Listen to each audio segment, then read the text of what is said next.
Welcome to this week's episode of the Inside Kingston podcast, where experienced professionals, entrepreneurs, and community leaders based in Kingston upon Thames are invited on to share their story with us.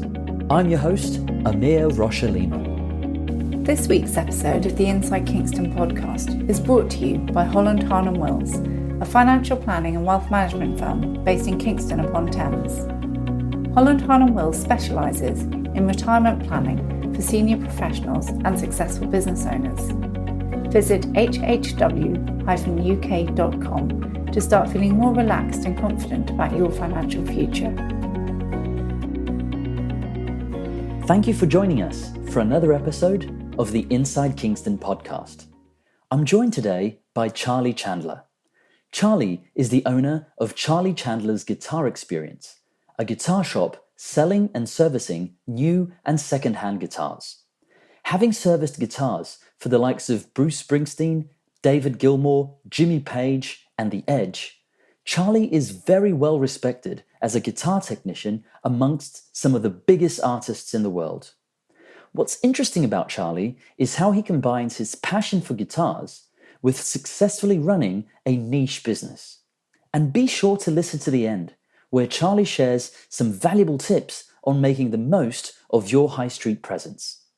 So whether you're interested in knowing more about what it takes to become an expert guitar technician, or want to know more about running a successful niche business, then I hope you enjoy this episode of the Inside Kingston podcast.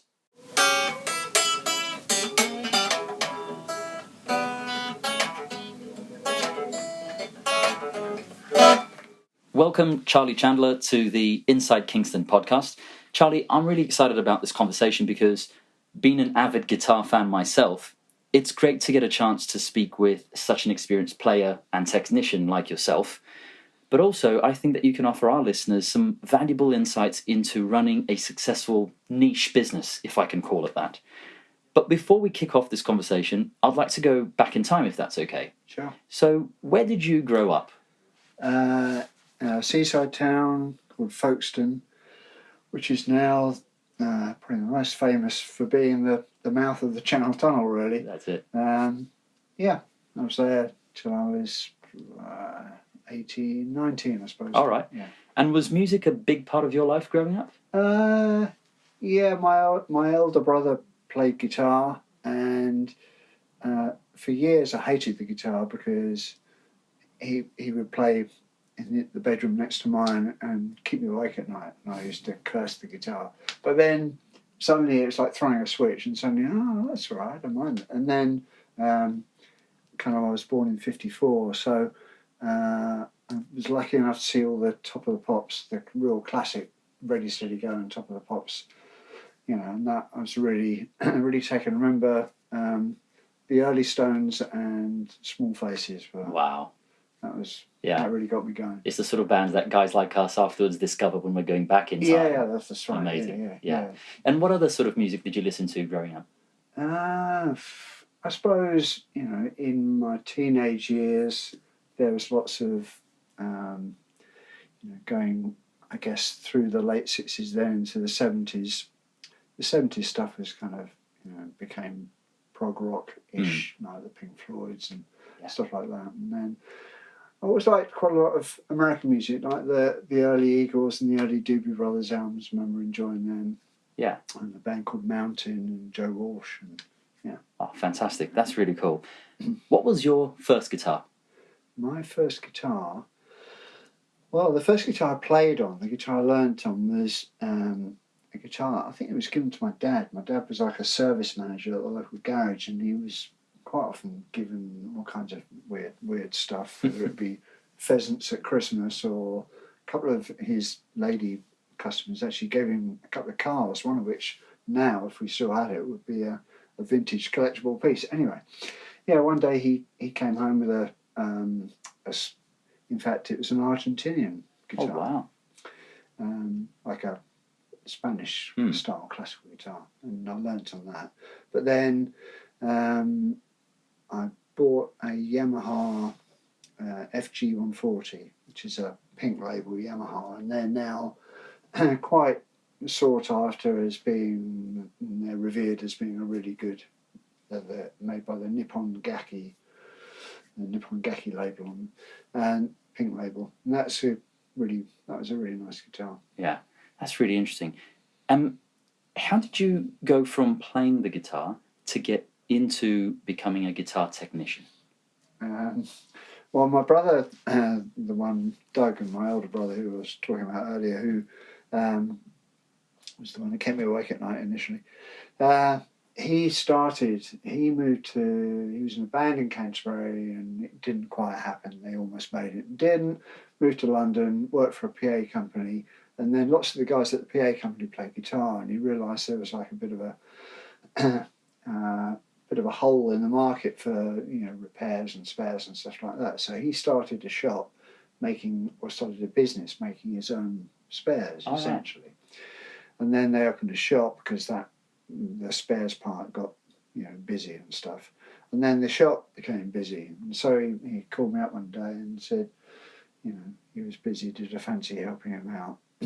And I was a computer programmer at the time. Okay. And he said, "There's no money in it, and you have to move up to London, blah blah blah." I said, "Oh, I thought about it for a couple of seconds, and then said yes, But yeah, so that's how I started really. And then I guess when he opened the shop, there was another guy who he was friends with, who was a very established guitar repair guy who'd been in business for quite a long time, a guy called Roger Giffin. And the initial collaboration with the first Chandler guitars, the company my brother started, had Roger Giffin doing lots of repair stuff. And then a few years into that, they parted ways, and by which time I'd been shown stuff by Roger and by another guy, an American guy called Dave Roussan, who is still working out in Minneapolis. And Dave Roussan was the guy who made the first Prince guitar, the cloud guitar that Prince plays. Oh, wow. He made those guitars. Dave showed me a load of stuff, and Doug, my brother, showed me a load of stuff. So it's kind of learning by doing it. Absolutely. So let me pick your brains a bit for the benefit of our listeners, Charlie, who are thinking about buying their first guitar or maybe another guitar. So today we have the privilege of being here at your shop, and I mentioned this to you before we turned the mic on. It's like Disneyland for the guitar enthusiast. It's full of absolutely beautiful instruments. You can see guitar parts everywhere. It's just like a playground for the guitar fan. And I'm here with my Japanese-made 1968 Fender Stratocaster. When you look at an instrument like this, what are the sort of things that you're looking for? And how could our listeners look for things that would help them perhaps buy a better guitar than they would otherwise within their own budgets? I think there's two things you can do. If you, I guess, it depends how bothered you are about how things look. There's no point buying something that you've been told will tick a box if you don't like the look of it, and you're never going to go and want to pick it up. So if you pass go by looking at something, oh yeah, I don't mind the look of that, then pick it up and just strum it. And acoustically, even if it's an electric guitar, just, if you know chords, play a couple of chords on it. If you don't, just literally play it acoustic, just strum across the strings. If you like the sound of it, that's good. You can go to the next level. And the next level is a bit more, maybe a bit more contentious, I don't know. But you would kind of get hold of the guitar, strum it, and then kind of squeeze the neck. And what you want to have is something where it stays kind of quite stable in your hand, and the pitch doesn't change if you squeeze it. So kind of I'm going to try and demonstrate it. I don't know if we'll get this or not, but so I'm holding the guitar down by the nut, and I'm going to push with the palm of my hand in against the back of the neck. Okay, I'm pushing quite hard now. The pitch of this is barely changing, and this is like it's a maple neck Stratocaster, like a 68 replica, as we said, and it's not a super thin neck. It's a medium thickness neck, and the pitch didn't deviate at all. And that's good. That means that the neck is quite stiff. Right. So, which is a good thing, because what you don't want is, quite often guitars made to a budget in particular, but not exclusively, quite often the neck will kind of flex quite dramatically. And what that can indicate is that it's something that's not necessarily going to be stable either, through the 12 months, through the seasons, or going forward through the years. But if you've got something that's got a nice firm thing, a stiff neck, that's a good start point. So the visual aspect that I touched on is the first thing. That's very much personal taste. As I say, the most important things are that the guitar is going to sound good and be stable. And with an electric guitar, if it sounds good acoustically, that's good. You'll always be able to make it sound good plugged in. Fantastic. That's really valuable stuff. I really appreciate that. In doing some research for this chat, I came across a few blogs from people that still possess their much-loved Chandler Strat guitars. Okay. Could you tell me a little bit about how you guys thought about building your own guitars or modifying existing guitars to customers? Well, kind of what we did was when my brother started the original Chandler guitars, we imported various brands from America that hadn't been available before. One of them was a company called Schecter Guitar Research, based in California. And the original Schecter company, they did a kind of go faster Fender parts, essentially. They made lots of brass hardware for Fender guitars, because at that time in the 80s it was very kind of in vogue. There were there was Mighty Mite and DeMarco who were also doing the same thing, but I think Schecter were deemed to be top of the heap. And Schecter also made a whole range of replacement wooden bodies and necks using different woods that were available, different to what Fender would have used on stock models. So they became kind of, hot rodded guitars, or, boutique-y looking custom guitars that were borrowing from the Fender design. And then there became variants on that weren't covered by Schecter or any of the other brands, and some of those we made guitars that we put our name on based on that, I guess. Right. But initially it started with assembling Schecter guitars from the parts that Schecter provided. But then offering the UK customers something that they didn't have access to in their own right. Yeah, kind of. Yeah. Or without going to California anyway. Yeah, exactly. Yeah. Oh, fantastic. And this was all obviously pre-internet, so it was much harder to access that stuff. And obviously throughout your career history, Charlie, you've been the guitar technician for some of the most iconic guitar players of our time. And if I can name drop, and correct me if I'm wrong here, but the likes of, you've serviced Eric Clapton's guitars, Jeff Beck's guitars, Jimmy Page's guitars, etc.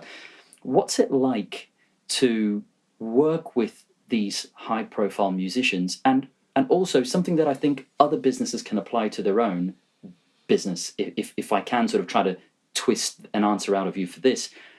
What does it take to be trusted by these guys to service their much-prized instruments? Well, firstly, it's quite rare that you actually get to deal with the artists themselves, because they've all those high-profile guys have got people that work for them. Then within the network of the guitar technicians, there's some of them will be kind of locked into one artist for forever, it would seem, and others kind of float about. And so it's what my relationship and the shop's relationship is with the technicians quite often, more than it is with the actual artist. Okay. So you become entrusted. And for example, we did, I guess in the 80s, from the late 80s through the 90s, we did lots of, and into the noughties as well, we did lots of stuff for David Gilmour, working for, but it was all through his guitar tech, a guy called Phil Taylor. And quite often touring bands, if they came over, that a technician that maybe Phil had met somewhere around the world, if they came to the UK and needed something done, they would say, "Oh, we've got this problem with such and such's guitar. Can you recommend something?" And then we get recommended, and that's how we did. We did Bruce Springsteen's guitar a couple of times, and we've done some U2 stuff. And the recommendation came from Phil to a guy called Dallas, who's the Edge's guitar tech. He's worked for lots of other people as well, but so it's kind of word of mouth. Once your name is in the domain, and kind of trusted, then And is that answers the question? No, that does absolutely answer the question. I'm just wondering if there's, obviously you're being very humble about your answer, because there's got to be, there's more to that. Of course, you're an expert at what you do, and you do it in a way that, well, you understand what the customer wants, or else they wouldn't bring the guitar to you too. So it's almost as if it's a combination of technical expertise, but of also knowing how to work with these folks so that they say, Charlie's our guy, he doesn't mess around. We leave our instrument with him, we get back what we need and what we want. Yeah, I guess it's being, I guess inverted commas, an art form. The music, music can be, there's lots of interpretation of different terms that get used. So you have to kind of be, use your kind of best skill and judgment quite often. And, for most people, most of the time that'll work. And hopefully, if you go wide of the mark, you hope that someone will tell you you've gone wide of the mark. But it can, most of the time, I think if you do something right to the standard, then it's going to be more than acceptable. It's an easy trap to fall into with guitar, that you think, if someone, if you like, the setup on the guitar is a kind of personal thing, and some people will like it to be so that the strings are almost resting on the frets, and other people want it to be higher. And the temptation, I guess, is, or what you have to avoid, is that you set it up how you want it to be. You have to kind of quiz the the player as to what they want to play, what they don't like. It's almost a good question when someone brings something in, if they want it fixed, is what don't you like about it now, and try and get them to quantify. And sometimes, probably 50% of the time, they're not quite sure, and that can be for a number of reasons. If they're a beginner, quite often their guitar teacher will say, "Oh, you need to get this set up," and at that point, we need to know. At that point, we can probably identify it. We can probably get it into the parameter that they need to be. But it becomes like a real kind of pyramidal kind of thing. The more you know what you want, the more you get to the sharp end of the pyramid, I think. Yeah. And also, when you get to the sharp end of the pyramid, it's kind of, that's where it's easier to go kind of wide of the mark, and that's where the communication thing is quite an important thing as well. Absolutely. So you guys are quite well known for your expertise in refretting guitars, and that seems to me like it's almost a bit of a lost art, because that is artisan work. Could you tell me a little bit about the process of refretting guitar and why you guys happen to be known to be better at this than most? The process is, we're aided in the process. We're the only place in the country that have got a thing called a Plec machine, which is essentially a German-developed CNC machine for scanning, analysing, and fret dressing a guitar, any guitar. It was born out of the frustration of essentially a guitar teacher, a German guy who is a good player and had taken his, I think it was an Ibanez guitar, to all the technicians locally, and still felt that there must be a way of getting it better. So he was lucky enough to have a nephew who was a software kind of genius, essentially, and also knew a couple of automotive and like medicine technical guys. Okay. And he kind of put everyone together in a like a think tank, and they developed a machine that essentially scans the guitar and enables you to get a very accurate picture. And what it scans is the guitar in real time. It's the only real real-time analysis that is out there of the instrument. So because the guitar is it's got a 6-string guitar, it's got 6 strings pulling a piece of wood, the neck one way, and the piece of wood that is the neck has got typically one metal bar that's adjusted to counter that tension. Now, because it's made of wood, the beauty of guitars is they're made of wood. That's why, you get a number of models purporting to be exactly the same. They all sound slightly different, or they'll all be slightly different. It's a beauty and a curse at the same time. But what the technology of the Plek machine enables is you to look at an individual guitar and create like a matrix, of the number of frets by the number of strings, and produce a picture of the neck at certain points, the frets at all the points, and say, okay, under tension, this piece of wood that looks like an S bend, but we can make the frets level. It's a slight exaggeration, but it'll take out any quirks in the neck. It can take out in the frets if there's enough fret height there. And it's been further developed to the degree that now, in the refreshing process that you're asking about, we can also do the same thing. We can have the guitar strung up with no frets in it, and we can level the fingerboard. So what that then enables is when you put the frets in, we can optimize the actual fret height that goes in, because the profile of the fingerboard is so good that, and then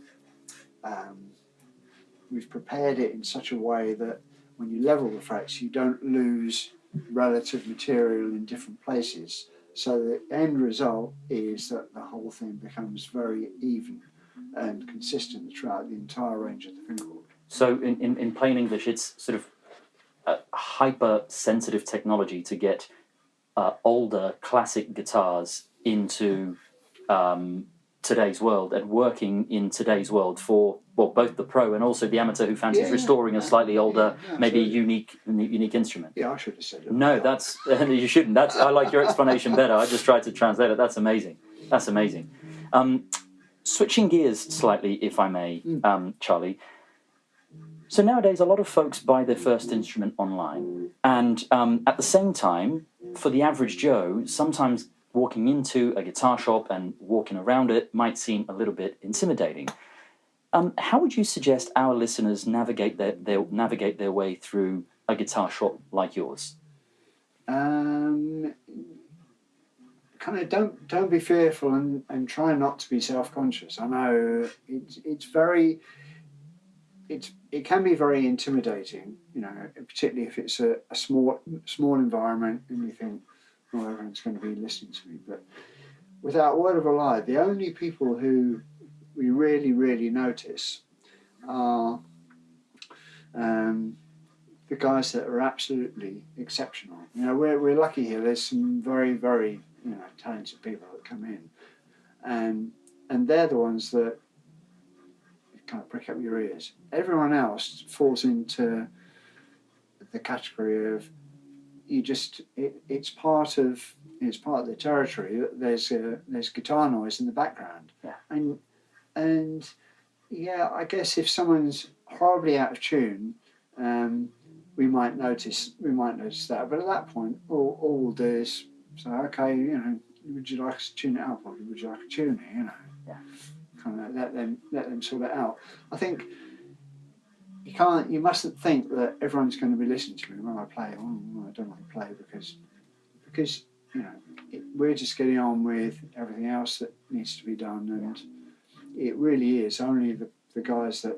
And actually, further to that, if someone plays something, and no matter what their kind of level of ability is, if you like, if it sounds really good, quite often that'll make you prick your ears up as well. Mm. So it's kind of the things that are, I don't know, things that just poke their head out above the parapet now and then. But they're the things we notice. Everything else just, melts into the background, really. And I guess also the benefit someone gets of walking into your shop is, at least this is my experience, you've got a really friendly team that are really passionate about guitars, and you can just ask questions and have a conversation about this instrument versus that instrument, or my budget versus ideal budgets, etc., etc. Yeah, that's true. Yeah, that's very true. Mm. And that's what we try and do, that make it so that it isn't intimidating. And that it's like anything. If you want to find out, you can. If you're in an environment where there's people that know, it's silly not to ask them. If you go home and Google it, then you'll get a whole bunch of often conflicting. Yeah. Same with absolutely everything. Exactly. Yeah, absolutely. Now, I taught myself how to play the guitar through Justin Guitar's YouTube videos. Yeah. So I'm full of vices, but I've never had formal lessons. I'm just wondering, given that you're obviously an experienced guitar player as well, how would you suggest our listeners approach learning the guitar? Are there any tips that you would suggest people think about when learning the instrument? Yeah, try it. I think if you can learn things by listening to them by ear and work out what it is, that's really good. And nowadays there's lots of technology that helps you with that as well. You can recording stuff on your phone and downloading songs into your phone, and then you can there's an app that I use for working the songs out called Robic, and with that you can chop things up and repeat bits ad infinitum, change key, change tempo, etc., etc. I mean, when I was learning, it was a not dissimilar thing, but at the same time it was a million miles away. I bought an old, at the local junk shop, it must have been about 16, 17, I bought a Sony 2-track tape recorder with a magic eye. It was a valve thing. And on that, it had 2 tape speeds, 7.5 and 3 3/4. So I used to record stuff at 7.5 and then slow it down to 3 3/4, which is fine, except obviously the pitch completely changes as well. Whereas now, you can slow it down and keep the pitch the same. So yeah. But I think if you can play things by ear with guitar, it's a really good thing. And that's good for kind of improvising and stuff like that. If you find yourself playing with other people, it's good to have, not to be kind of regimented. I think that's the good thing about guitar, and it's why it became so popular. It's portable, and it's also, it's far less structured and formal than other instruments can be. Yeah, absolutely. A bit of a generalisation. Yeah. Yeah, well, with 4 chords, you can play quite a few songs. So you're absolutely right. Yeah. With lots 3 chords, I mean, Elvis built a career with 3 chords. So loads of people. Yeah. Yeah, and done very nicely as a consequence. Oh, no doubt. If I may switch gears slightly to picking your brains on some of the way you run your business here, Charlie. It seems to me that you have a very solid presence on social media, and it seems to be in quite a targeted way. I mean, I think you use the likes of Facebook, and you've got a bunch of great Google reviews from obviously very happy customers. How do you think about your business's marketing strategy?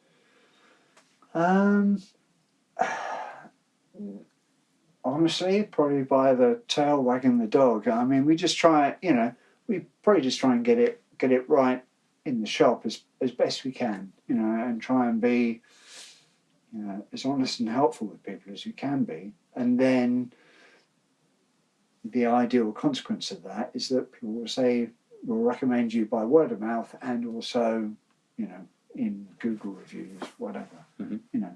So I think it's in point of fact, I don't think it's any different to how something that's run from the right perspective has I don't think it's any different now to what it would have been, hundreds of years ago, if you like.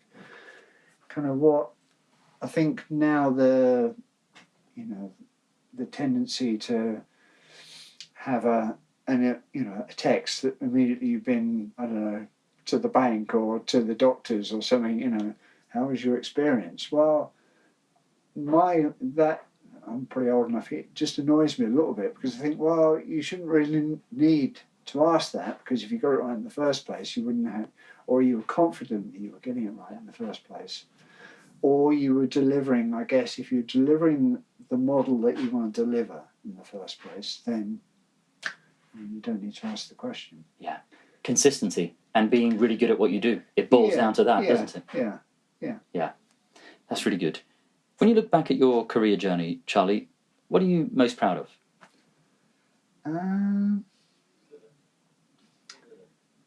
don't know, being able to, I've said kind of jokingly, I suppose, many times over the last, 30 years, it's better than having a real job. And it's still, it's, pinch me and maybe I'll wake up, I don't know. But it's not like, because you're working with something that you really enjoy and you really like, it's not like I'm selling, tins of baked beans or whatever. I really like guitars, and that kind of drives it all. Yeah. That's really good. What's next for you and your business? Are there any projects in the pipeline that you can tell us about?